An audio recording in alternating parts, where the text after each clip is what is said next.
Ismullahil Muta'al, na si Allah subhanahu wa ta'ala ang pinakamataas at pinakadakila. Si Allah subhanahu wa ta'ala siyang pinakamataas. Si Allah subhanahu wa ta'ala malinis at walang kakulangan. Kanyang sinabi sa Quran, Alimul ghaibi wasyahadatil kabirul muta'al. Si Allah subhanahu wa ta'ala ang nakakaalam sa lahat ng bagay na nakatago at lantad. At si Allah subhanahu wa ta'ala ang pinakadakila at ang pinakamataas. At narito ang mga iilan sa bunga ng ating mga panampalataya sa pangalan ni Allah na ang Al-Muta'al.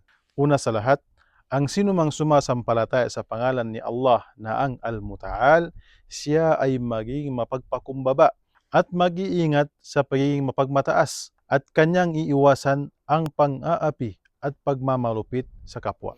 Pangalawa, ang sinumang sumasampalataya sa pangalang ito na ang Al-Muta'al, pag-aaralan niya ang mga katangian o perpektong katangian ni Allah subhanahu wa ta'ala at pupurihin siya ng maayos at hindi siya maglalapat ng anumang kakulangan kay Allah subhanahu wa ta'ala.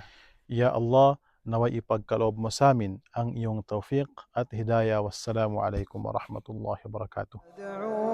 إلى الله على بصيرة أنا ومن اتبعني